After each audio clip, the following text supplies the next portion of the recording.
Подмосковье избили и вымогали деньги у реставраторов из Узбекистана. Двое из них от страха выпрыгнули в окно со второго этажа. Власти пытаются замять дело. Начали подряд бить ребят. А когда настала моя очередь, один из них вытащил пистолет и сказал, что выстрелит. Таджикистанские банки заключили с российским Сбербанком договор о мгновенном переводе денег. Эксперты полагают, что за интернетом будущее, но не ближайшее. Сельскохозяйственный кризис в Кыргызстане. Если государство не вмешается, сахарную отрасль страны ждет крах. Населению необходимо сейчас дешевый сахар. Я согласна с этим. Если год-два будет продолжаться таким образом, я думаю, что через пару лет заводы могут закрыться. В прямом эфире информационная программа «Настоящее время. Азия» в бишкекской студии. Я Шавкат Тургаев. Здравствуйте.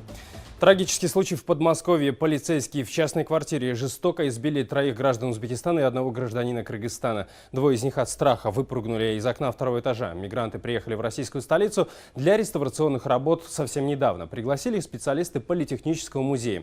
Посольство Узбекистана в Москве уже направило официальное обращение по поводу инцидента в МИД, Генпрокуратуру и Следственный комитет России. Подробнее в сюжете Мусы Казакова. Известно, что во время инцидента полицейские в гражданском были пьяны. Они ворвались в квартиру и стали вымогать деньги. После жестокого избиения блюстители порядка стали угрожать выходцам из Центральной Азии оружием. 2 из них не выдержали давления и выпрыгнули в окно. Там и остались лежать, бежать дальше они уже не могли. Один мигрант сломал ногу, другой позвоночник, после чего впал в кому. Благо, позже он очнулся, и теперь его жизни ничего не угрожает. Вчера мы сидели ужинали часов в 10, ближе к 11 вечера. Неожиданно пришли сотрудники уголовного розыска в гражданском. Начали подряд бить ребят. А когда настала моя очередь, один из них вытащил пистолет и сказал, что выстрелит. Дальше я не помню. Когда пришел в себя, я лежал на земле со сломанной ногой. 2 выпрыгнувших в окно мигранта лежали на газоне под балконом более часа. Ни один из ворвавшихся полицейских даже не подумал вызвать им скорую. Все это время они продолжали методично избивать квартиросъемщика, требуя от него 10 000 рублей. За что и с какой стати, позже они объяснить так и не смогли. Было как на допросе, удостоверения свои даже не показывали. Спросили меня, откуда я. Я ответил, что из Кыргызстана. Когда отвечал на вопросы, неожиданно один из них сильно ударил по лицу.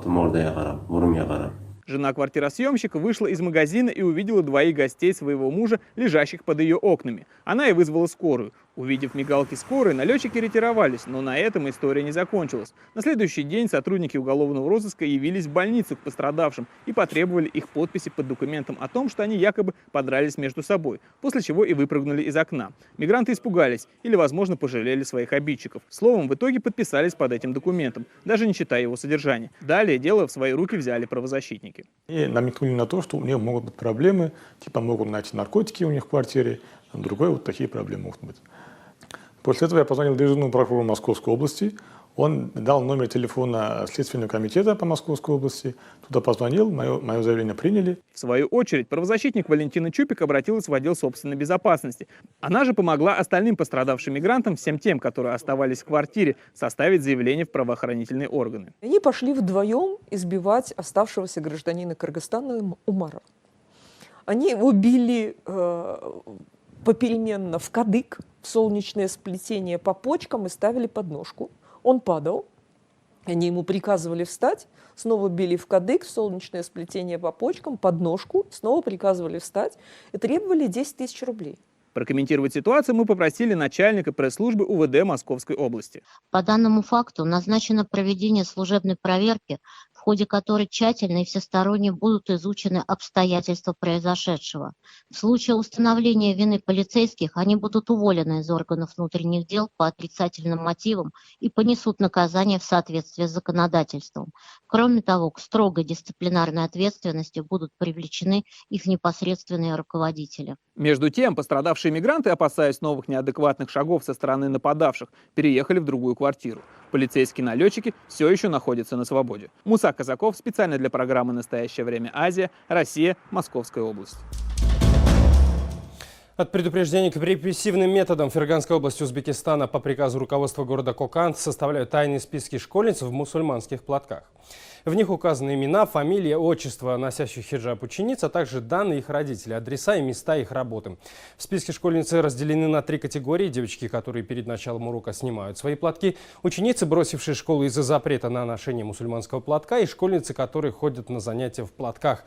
Как сообщает радио «Озодлик», тайные списки составлены уже в 26 городских школах и переданы в город-администрацию. Корреспондентам «Озодлик» стало известно, что в местных советах созданы специальные рабочие группы, которые должны провести разъяснительные работы с ученицами и их родителями. Сейчас мы объясняем семьям, чтобы их дочери не носили такие платки, увидев их по интернету или в кинофильмах. По-хорошему просим, чтобы они не подражали другим странам и чуждым нам традициям. Также просим, чтобы девочки не носили черные или темные платки. Говорим, носите светлые платки, как это принято в Коканде. Нашим школьницам запрещено посещать школы в головных уборах, поэтому они заходят на уроки, сняв свои платки. Абитуриенты из 5 стран утверждают, что при поступлении на подготовительные курсы в казахстанские вузы списки составлялись несправедливо. Все недовольны этнические казахи, приехавшие на обучение из других стран по квоте. Они возмущены тем, что после вступительных экзаменов в списках оказались те, чьи баллы ниже, чем у иностранных студентов. Задать свои вопросы десятки студентов пришли к офису фонда, который их пригласил на обучение. Шолпан Разбекова продолжит. Свыше 40 абитуриентов сегодня собрались в офисе фонда «Отандастар», в переводе «соотечественники». Все они этнические казахи из 5 стран – России, Монголии, Китая, Узбекистана и Туркменистана. Будущие студенты возмущены тем, что не оказались в списке поступивших на подготовительные курсы в 3 казахстанских вузах. Более того, этими счастливчиками оказались те, кто набрал меньший балл. Вот получили 7 баллов, 13, и они поступили. А мы набрали по 17 и 20. Мы не прошли. На самом деле я собрал нужный баллы, но меня нет в списке поступивших. Я сегодня посмотрел списки, но там почему-то прошли ребята, которые набрали меньше меня баллы. Ежегодно по квоте фонда «Отандастар» в Казахстан приезжают учиться 1000 студентов. Эта программа рассчитана на этнических казахов и оралманов. В течение года они проходят подготовительные курсы и только затем поступают в сами вузы. Собравшиеся в офисе фонда сдали экзамены в Евразийский университет, но в списках поступивших не оказались. Теперь они возмущены не только тем, что, набрав больший балл, не прошли по конкурсу, но и опасаются предстоящего выселения из общежития.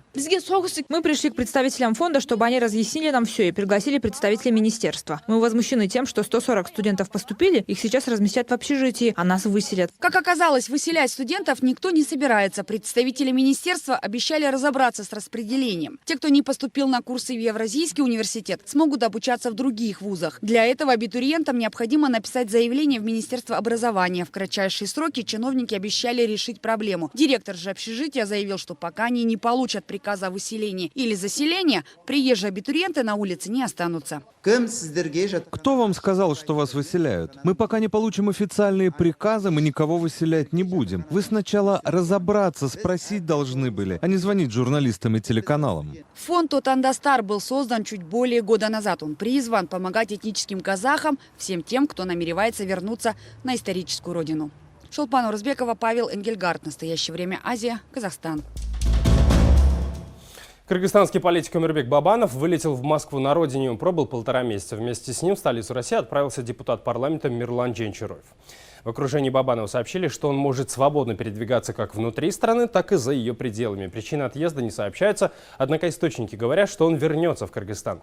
Я напомню, Омирбек Бабанов вернулся в Бишкек 9 августа после 2 лет отсутствия. Все это время он проживал в Москве. После приезда политика несколько раз вызывали на допросы в Госкомитет национальной безопасности и в финансовую полицию. В интервью радио «Азатык» он рассказал, что его допрашивают по 8 уголовным делам. Таджикские трудовые мигранты в России смогут воспользоваться онлайн-сервисом мгновенных переводов Сбербанка для отправки денег на родину. 4 таджикистанских финансовых учреждения уже подключились к этой системе. Комиссия составит 1%, только столько же стоят услуги сервисов денежных переводов. Казалось бы, нововведение не будет особенно востребованным, но в планах Национального банка Таджикистана ввести государственную систему, через которую будут вынуждены работать все компании, занимающиеся денежными переводами в Таджикистан. Это значит, что проценты за услуги могут вырасти. Исходя из этого, онлайн-банкинг выглядит уже привлекательнее. Аншер Ванарипов разбирался в проблеме.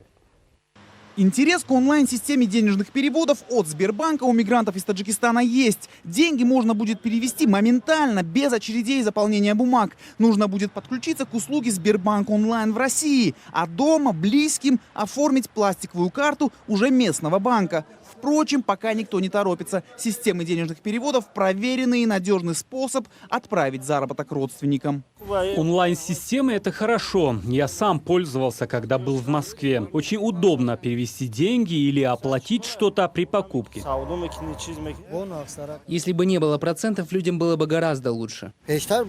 Сначала вообще не передавали деньги через людей, летящих в Душанбе. А сейчас есть система денежных переводов. Сложностей у меня не было. Отправил, и через 2 минуты тут забрали близкие.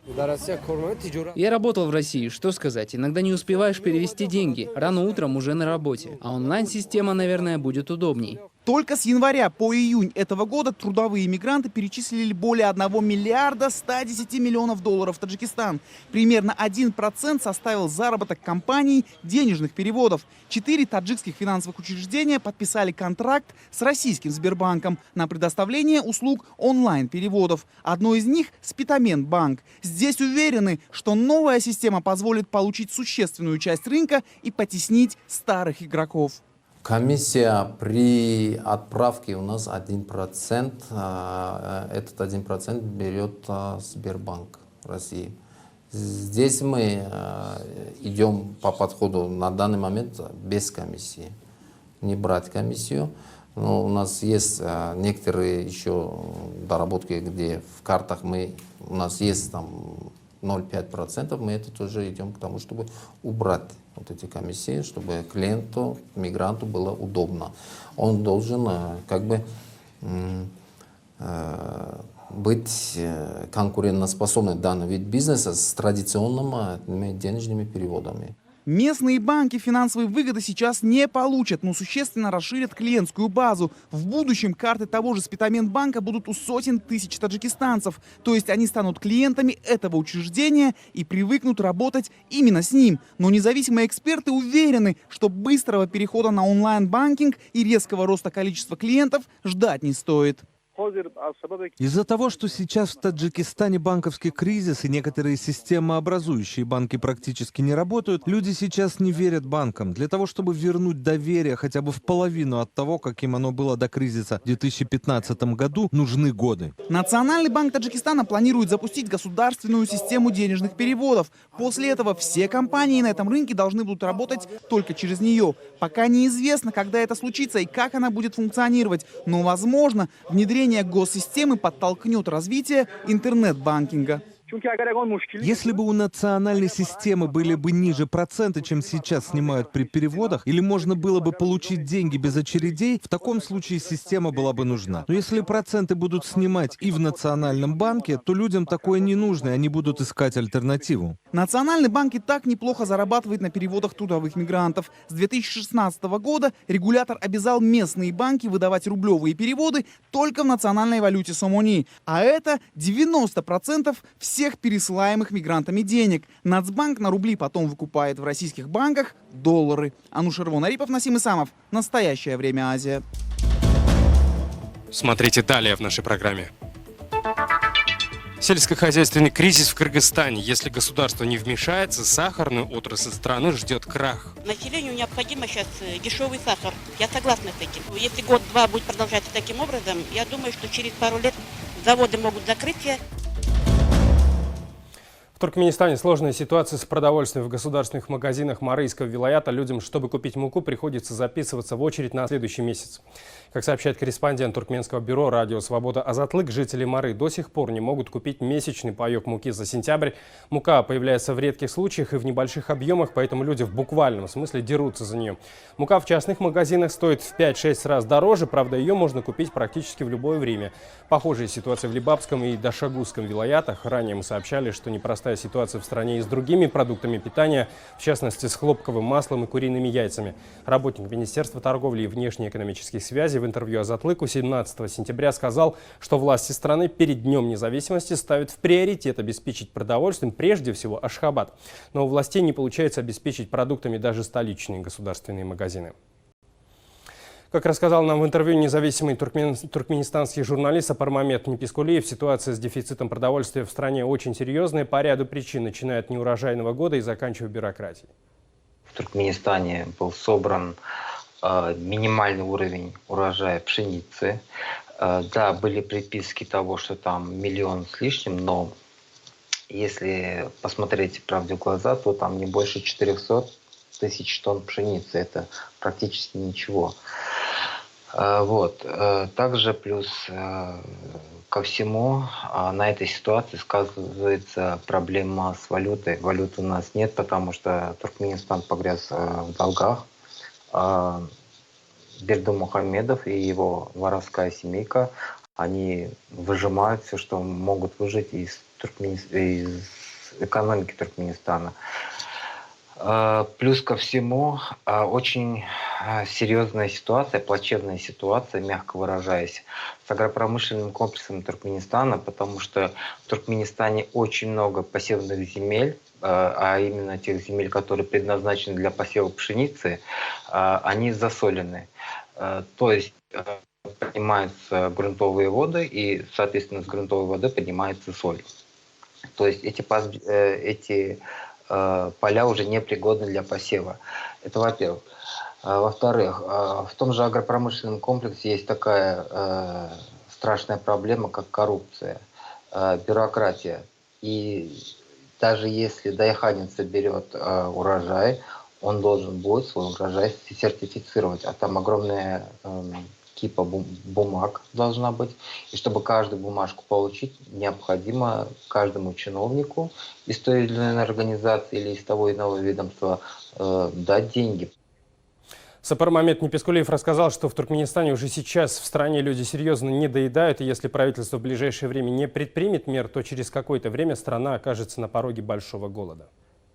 Ситуация приведет к тому, я вот просто уверен, если в конце концов все-таки правительство не найдет денег на закупку пшеницы, масла, сахара, то есть продовольствия для населения Туркменистана, то я не удивлюсь, если, например, к концу февраля и где-то в середине весны следующего года люди просто-напросто начнут падать в обморок, в голодный обморок. Потому что где-то недели-две я звонил в Туркменистан, со мной поговорила моя знакомая, она работает медсестрой. И ситуация такая, что многие, кто сдают кровь на анализы, у многих вырисовывается такой диагноз, как анемия. То есть люди не доедают. Уже сейчас, уже на данный момент процентов 60-70 населения Туркменистана просто-напросто не доедает. Есть практически уже нечего. Когда вы увидите своими глазами, вот, например, как я видел, как люди дерутся за муку, как люди дерутся за яйца, за тоже хлопковое масло, дерутся, например, за куриные окорочка, или на Новый год происходит драка за килограмм яблоки, килограмм мандарин, вот это, если вы увидите своими глазами, это будет шок. Отпущен на свободу, но не совсем свободен. Известный оппозиционный журналист Бобумрот Абдулла заявляет, что служба государственной безопасности Узбекистана снова установила за ним наружную слежку. О надзоре ему сообщил местный участковый, который без вручения повестки вторую неделю регулярно вызывает его на беседу. Журналист утверждает, что в последние дни возле своего дома он стал замечать людей в штатском. Они приезжают на одних и тех же машинах. Фото и видеосъемку своих незваных гостей Абдулла опубликовал на своей странице в Фейсбуке. Помимо этого, в Якосарайском паспортном отделе Ташкента больше месяца Бобумроду не выдают ни загранпаспорт, ни официальный отказ о его выдаче. По словам журналиста, в паспортном отделе сказали, что его вопрос решается в службе государственной безопасности.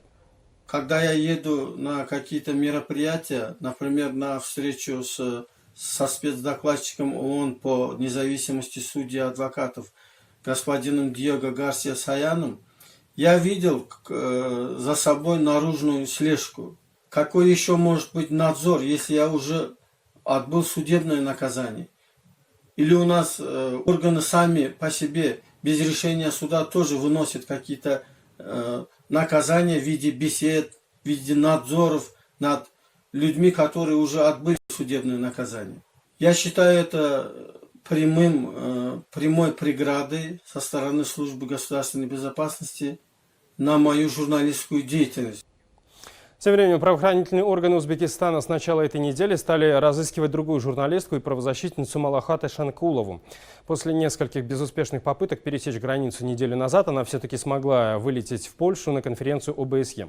Сотрудники отдела борьбы с терроризмом МВД искали ее у друзей и родственников, а после того, как не смогли найти, вручили ее мужу уведомление о возбуждении против Эшанкуловой уголовного дела.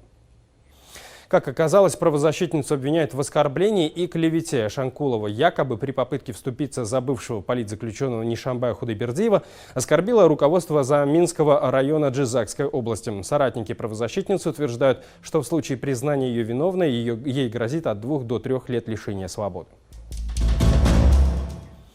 Сахарные заводы Кыргызстана на грани банкротства. Деньги теряют не только предприятия, но и обычные фермеры. Закупщики не могут купить у них сырье по установленной заранее цене. В итоге люди не знают, как расплачиваться с банками и отдавать долги. Причины сахарного кризиса выясняла Джибек Бегалиева. Этот грузовик теперь поедет прямиком в свеклоприемник. Урожай корнеплодов в этом году хороший, но покупать его по установленной договором цене закупщики не хотят. Нам, крестьянам, приходится сложно. За аренду комбайнов и машин мы отдаем по 40-45 тысяч сомов за каждый гектар. Это только за то, чтобы собрать свеклу с поля, не считая других расходов. Сахарных заводов в Кыргызстане 2, но их мощности вполне хватило бы на то, чтобы обеспечить всю страну. Совсем недавно предприятия смогли получить льготные кредиты и начать модернизацию. Однако в сахарной отрасли начался серьезный кризис. Выращивать сахарную свеклу в Кыргызстане все равно, что в рулетку играть. Повезет в этом году или нет, зависит от многих факторов. Но жители окрестных сел, которые живут за счет выращивания этой культуры, снова берут кредиты и снова сажают свеклу в надежде на то, что удастся отбить расходы и, может быть, даже немножко заработать. В прошлом году, позапрошлом году 50 на 50 было. Это как? 50 сахара, 50 деньгами. Потом вроде бы что-то в прошлом году 60 вроде бы. И 40%. Уже в этом сезоне заводы выставили новые условия. За 50 тонн свеклы дают 28% деньгами, остальное сахаром. Впрочем, закупщики снижают цены на сырье вовсе не от хорошей жизни. Сахарные заводы Кыргызстана вот-вот могут обанкротиться. Килограмм сахара в этом году стоит почти на четверть дешевле, чем в прошлом. Сотни тонн продукции простаивают на складах еще с прошлого урожая. Завозимого сахара очень много в республику с Украины, Белоруссии, из Казахстана и с России. И поэтому завод, тем более, все вы знаете, он восстанавливался за счет кредитных средств, восстанавливался заводы, оба завода восстанавливались. Поэтому у завода сейчас положение очень тяжелое. Тем не менее, завод пытается решить эти проблемы. Бактыгуль сама влезла в долги и даже взяла огромный кредит. У нее несколько десятков гектаров земли засеяны сахарной свеклой. Как теперь возвращать эти деньги, непонятно. Населению необходимо сейчас дешевый сахар. Населению-то по 30 сомов, по 25 сомов. Я согласна с этим. Но тем не менее, если вот эта ситуация будет продолжаться на рынке, то, что будет завозимого сахара очень много, то я думаю, если год-два будет продолжаться таким образом, я думаю, что через пару лет заводы могут закрыться, и нашего своего сахара не будет. Естественно, та же Украина, та же Россия, та же Белоруссия будет диктовать уже свои цены. Так что вся надежда и фермеров, и заводов теперь только на правительство. Иначе сахарный кризис может оставить без работы не только сотрудников нескольких промышленных объектов, но и целые районы Кыргызстана. Джибек Бегалиева, Самат Алжбаев. Настоящее время. Азия. Кыргызстан. Это были все новости, о которых мы хотели вам рассказать. Смотрите нас в социальных сетях, в эфире своих национальных телеканалов и в прямом эфире круглосуточного телеканала «Настоящее время» в Ютубе 24 часа в сутки, 7 дней в неделю. Мы встретимся с вами завтра. Всего доброго.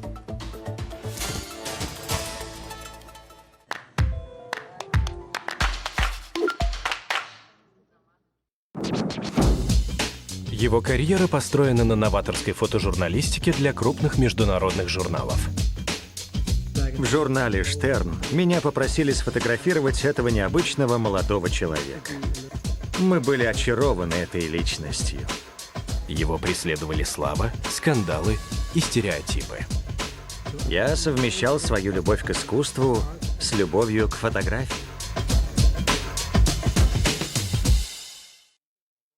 Представь себе, что это не документальный фильм, а игровой, художественный. Самогонку развела, как ты просил. Ну, так я зайду. А ты не считаешь, мама, что как-то иначе могла сложиться твоя жизнь? Сергей очень сердит на тебя за то, что ты не одел куртку утром. Что я недобрая была? Это была моя судьба.